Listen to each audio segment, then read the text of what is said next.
kamu boleh memanggil saya dengan panggilan Azifrina Naya Safiati atau panggilan dengan panggilan singkat Naya. Kamu bisa panggil saya dengan panggilan Mbak, Kakak, ataupun Ibu, dengan yang mana senyaman kamu saja. Ya baik Kak.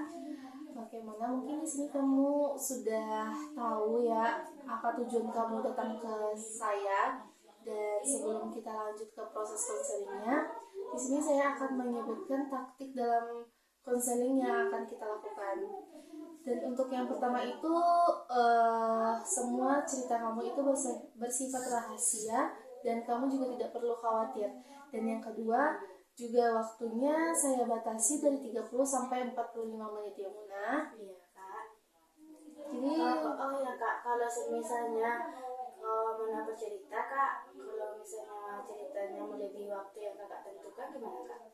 nah, untuk waktu mungkin nanti kita lihat apa permasalahan kamu terlebih dahulu. Jika itu serius, kita akan menambahkan sesi pertemuan yang keduanya. Baik Kak. Secara waktunya melebihi dari yang saya batasi, itu akan membuat Mona sendiri merasa bosan dengan cerita Mona ya. Iya Kak. Dan Mona mungkin kesini ada masalah atau ingin bercerita dengan saya, kamu bisa bercerita dengan saya sekarang. Baik Kak, makasih ya Kak. Oke Mona. Begini Kak, jadi kan saya dulu pernah mengalami trauma dan itu sangat membekas sampai sekarang Kak. Kan pernah waktu dulu masa SMA lah kan, saya pernah dimanfaatkan sama teman-teman saya dibully, saya disisihkan gitu. Jadi saya tuh seolah kayak apa sih salah saya, padahal saya di situ masih baik loh sama mereka, nggak ada berbuat apa-apa gitu, jahat tuh sama mereka pun nggak pernah. Jadi kayak saya tuh dibully tanpa ada salah gitu Kak. Dibulinya tuh cuma nggak dibully yang seperti yang biasa-biasa Kak, bulinya itu beda Kak, secara batin Kak, mental saya kena Kak. Jadi misalnya saya dulu pernah dibully kan, mereka tuh pergi main, teman-teman saya nih Kak, mereka tuh pergi main, jadi saya tuh nggak diajak awalnya Kak. Nah diajaknya tuh kalau motor dari mereka tuh kurang, jadi kan saya punya motor nih Kak.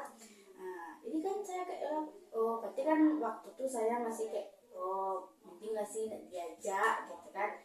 Tapi saya dulu berpikir kalau saya tuh dibutuhkan bila diperlukan gitu kan. Jadi saya ikut saya pergi, sampai di sana saya disisihkan Kak, seolah kayak saya tuh kayak nggak tukang ojek aja Kak gitu. Sampai pulang mereka tuh pun diam juga. Terus pernah di sekolah saya dibully karena badan saya lah, itu saya lah gitu.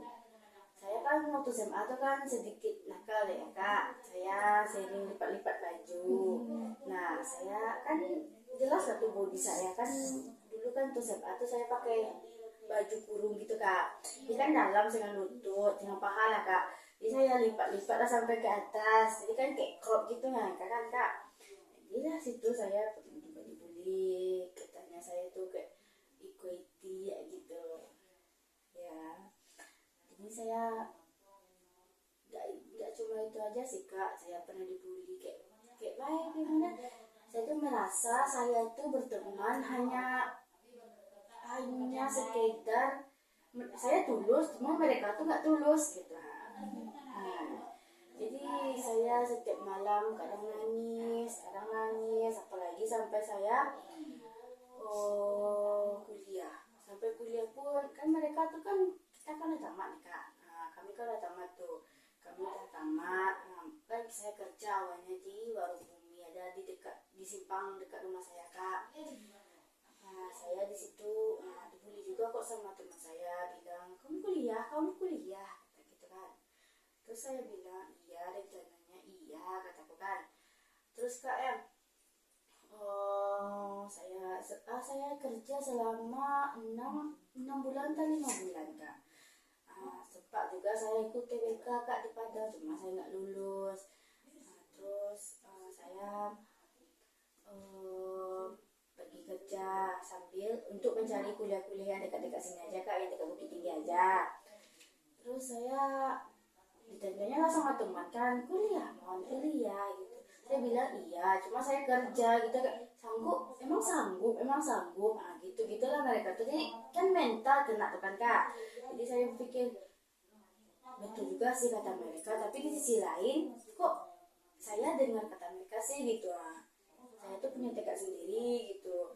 Terus di tetangga pun gitu juga bilang, alah orang kaya sih miskin yo, kau pilih tinggi-tinggi lo, cak kerja saya gitu.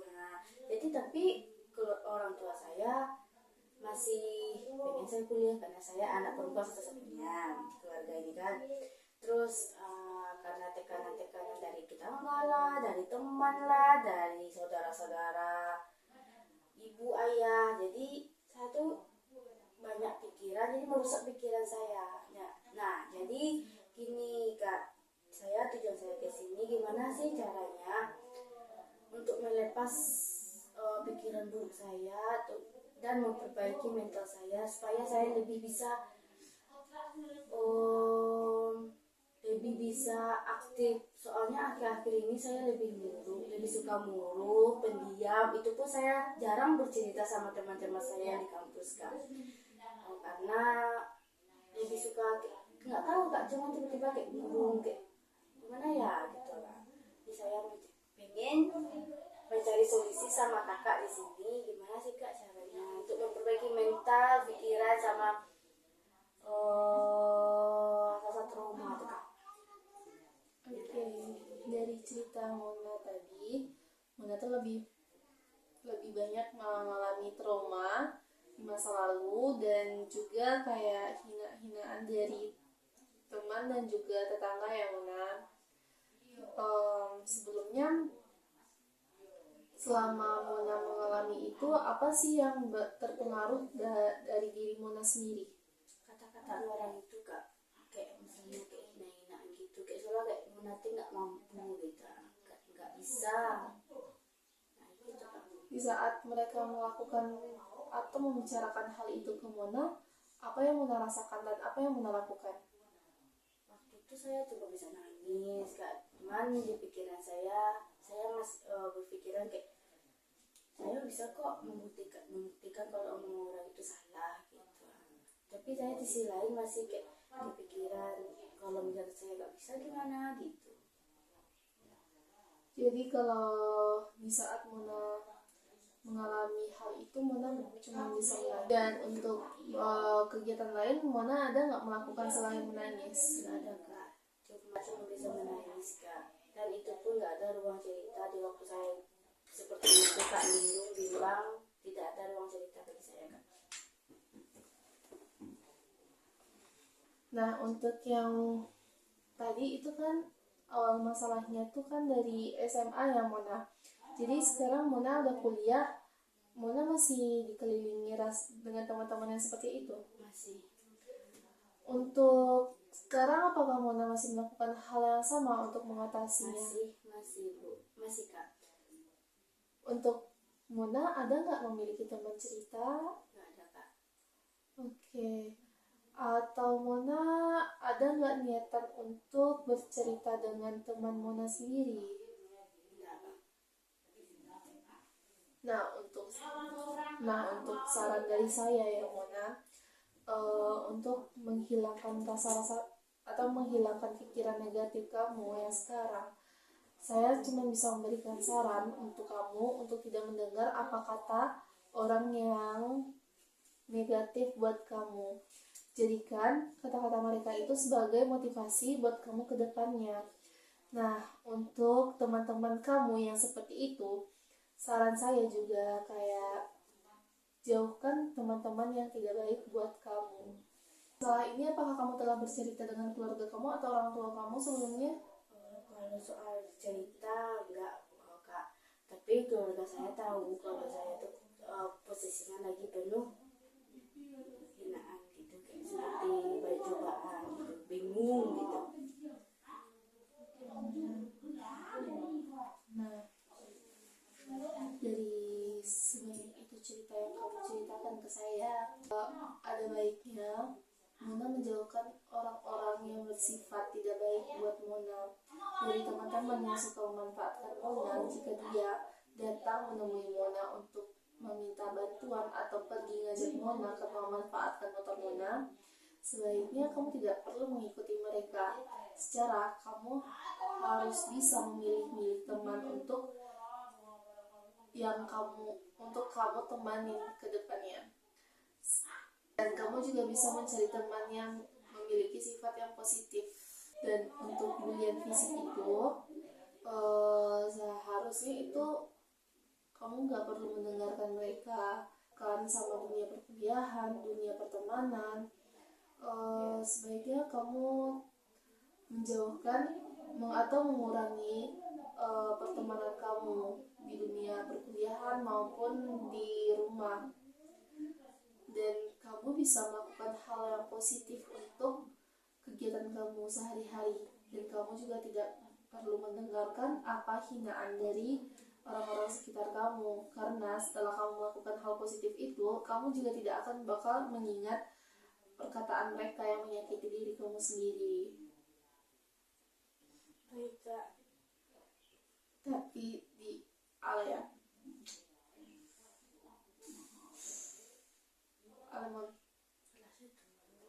lebih Mona dari permasalahan Mona tadi, mungkin Mona bisa untuk menenangkan diri Mona dengan bercerita melalui membuat diary, atau juga Mona bisa kayak meluapkan emosi Mona dengan membuat diary rawat tua.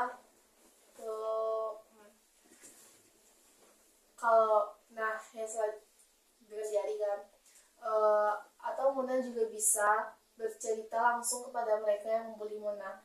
Untuk Mona, kamu bisa lebih tegas lagi terhadap teman-teman kamu agar tidak terjadinya pembulian lagi. Baik Kak, jika pembulian itu masih berlangsung, kamu bisa memberitahukan kepada orang yang ada di sekitar kamu. Kalau yang merasa murung itu gimana Kak? Saya sering merasa murung, atau saya sering kayak merasa saya itu sangat buruk gitu.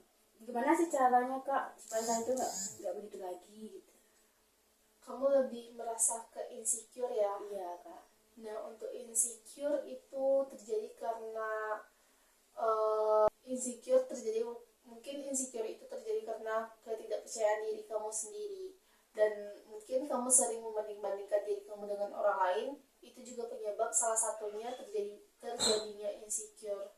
Untuk kamu selanjutnya harus bisa menerima diri kamu apa adanya, dan kamu selalu memberi motivasi terhadap diri kamu, karena dari yang kamu ceritakan ke saya tadi, dari SMA sampai sekarang kuliah, itu kamu termasuk hebat loh untuk diri kamu sendiri bertahan sejauh itu.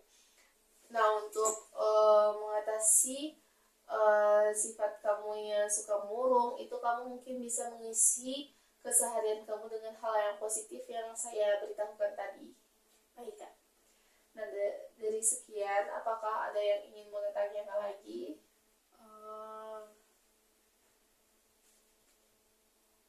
Enggak ada rasanya Kak. Udah cukup lega Kak. Oke. Nah, untuk Mona, kamu bisa selanjutnya memberi perkembangan ke saya, bisa melalui WhatsApp atau bisa menelpon saya secara langsung. Gimana perkembangan kamu selama seminggu ke depan, dan jika itu tidak berangsur ada perubahannya, kamu bisa datang ke saya lagi di sesi yang kedua. Baik Kak. Nah, gimana, terima kasih karena waktunya sudah selesai. Kita tutup konselingnya untuk hari ini. Ya Kak, terima kasih juga ya Kak sudah mendengarkan saya bercerita Kak. Iya Mona, dan terima kasih juga telah mempercayai saya sebagai konselor kamu, dan semoga kamu bisa semangat untuk kedepannya dan terjauh dari hal yang tidak kamu inginkan. Semangat ya Mona. Ya Kak. Ya, terima kasih. kasih. Terima kasih ya, Kak.